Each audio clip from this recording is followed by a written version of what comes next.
वहाँ के यहूदियों को देखा कि इस दिन रोज़ा रखते हैं, तो हमारे नबी सल्लल्लाहु अलैहि वसल्लम ने पूछा कि तुम इस दिन क्यों रोज़ा रखते हो?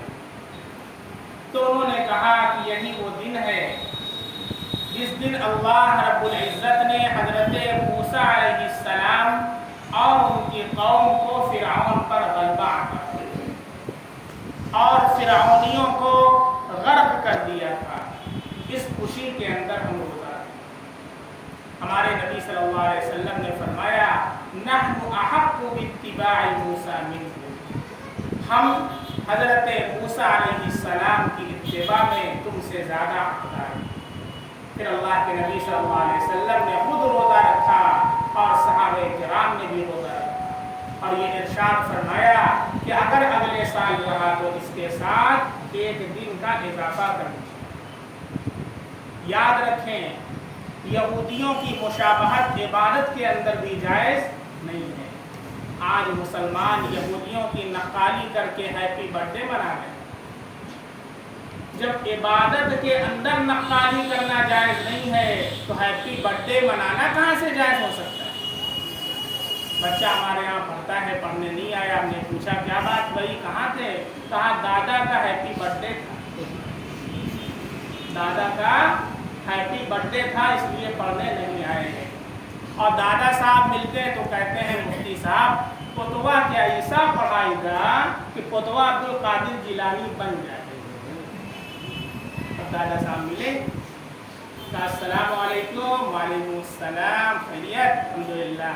और सब ठीक है अल्हम्दुलिल्लाह। हम क्या किसका हैप्पी बर्थडे मना रहे हैं? किसका हैप्पी बर्थडे मना रहे हैं? अरे वो घर के लड़कवे नहीं मानते हैं ना, हम क्या शराब भी लेकर के आएंगे तो पी लीजिएगा, लड़के नहीं मानते हैं, पी लीजिए। सुअर का गोश्त लेकर के आए, खा लीजिए, लड़के नहीं मानते हैं ना। गैरत मर चुकी है तुम्हारी, ईमान मुर्दा हो चुका है। यहूदो नसारा के रसूम और रवाज पर चल रहे और कहते हो लड़के नहीं मानते हैं। अगर तुम अपना हैप्पी बर्थडे मना रहे हो, अच्छे अच्छे दीनदारों का यह हाल, पहली सफ के अंदर नमाज पढ़ते हैं, जाकर के हैप्पी बर्थडे मनाते हैं, सरासर नाजायज और हराम। इसलिए मुसलमान रोज़ा रखते हैं तो एक दिन का इजाफा करते हैं, 10 के साथ 9 का या 10 के साथ 11 का। अगरचे ये इबादत है लेकिन इबादत के अंदर भी मुशाबहत जायज़ नहीं है। अल्लाह के नबी का इरशाद है, मन तशब्बह बिक़ौमिन फहुवा मिनहुम, जो जिस कौम की मुशाबहत इख्तियार करेगा कल क़यामत में अल्लाह कहेंगे जाओ उन्हीं के साथ खड़ा हो जाओ, इधर मत आ। उन्हीं के साथ भाई यहूद खड़े हैं, जाओ उन्हीं के साथ खड़े हो जाओ, इधर मत आना अल्लाह के नबी की जमात के। और मुहर्रम शुरू होते ही कुछ लोग को तो आंसू गिरने लगते हैं,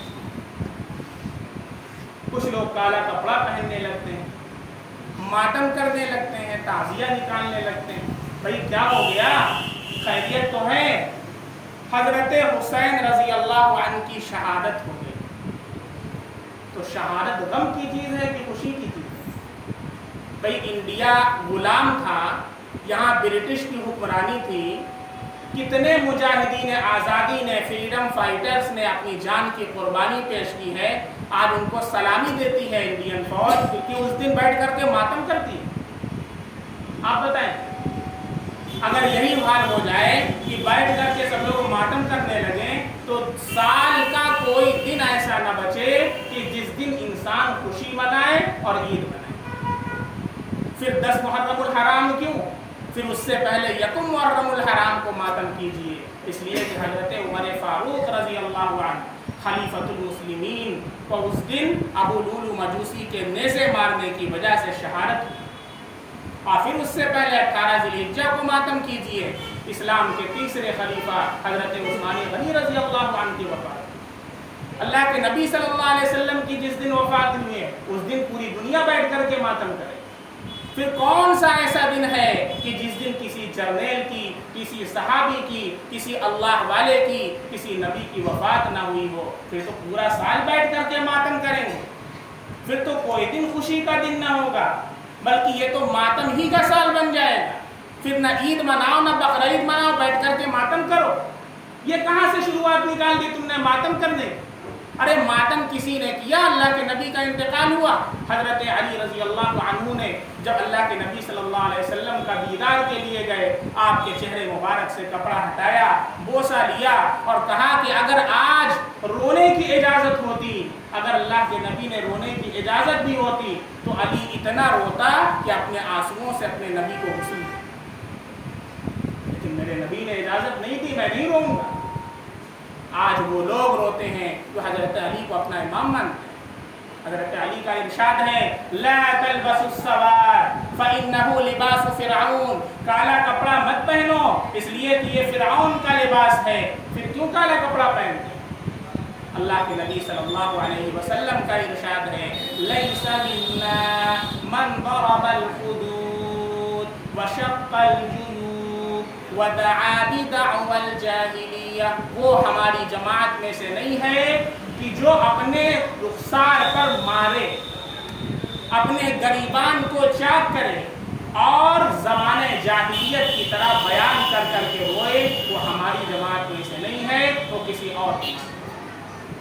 اس لیے رونا، ماتم کرنا، تعزیہ نکالنا، 300 سال تک نہ کوئی تعزیہ نہ کوئی ماتم، کچھ بھی نہیں. اور ہندوستان کے اندر 800 سال کے بعد یہ بدعت وجود میں آئی. اس سے پہلے کوئی دکھا نہیں سکتا ہے، نہ شیعہ مورخ دکھا سکتے ہیں نہ ان کے کوئی امام دکھا سکتے ہیں. چیلنج ہے میرا.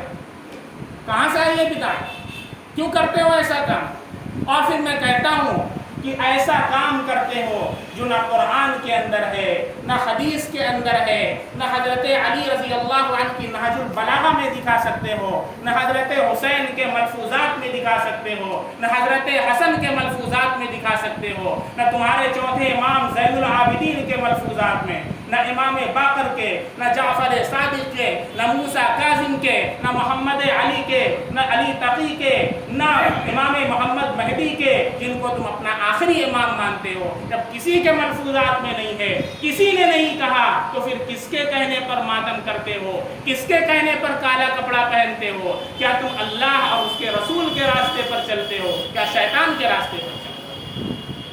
میرے بھائی، یہ سارے بدعات اور گمراہیت والے راستے ہیں. اس سے اپنے آپ کو بچائیں، اپنی آل اولاد کو بچائیں. محرم الحرام بڑا فضیلت والا مہینہ ہے. اس مہینے کے کرنے کے کام یہ ہے کہ ہم گناہوں سے کثرت سے بچیں، ہم کثرت سے اس کے اندر روزہ رکھیں. اللہ کے نبی کا ارشاد ہے کہ سب سے افضل روزہ ماہ رمضان کے بعد اگر کسی مہینے کا ہے تو محرم الحرام کے مہینے. ان افضل الصیام بعد صیام رمضان شہر اللہ المحرم. اس لیے ہم یہ کام کریں، نہ یہ کہ ہم ایسے کام کریں جس کام کا شریعت کے اندر دور دور تک کا پتہ نہیں ہے. اللہ ہمیں بدعات سے، خرافات سے اللہ تعالیٰ ہم سب کی حفاظت فرمائے. اللہ ہم سب کو ہدایت اور صراط مستقیم پر گامزن رکھے. اللہ ہم سب کا ایمان کے اوپر خاتمہ عطا فرمائے. وآخر دعوانا الحمدللہ.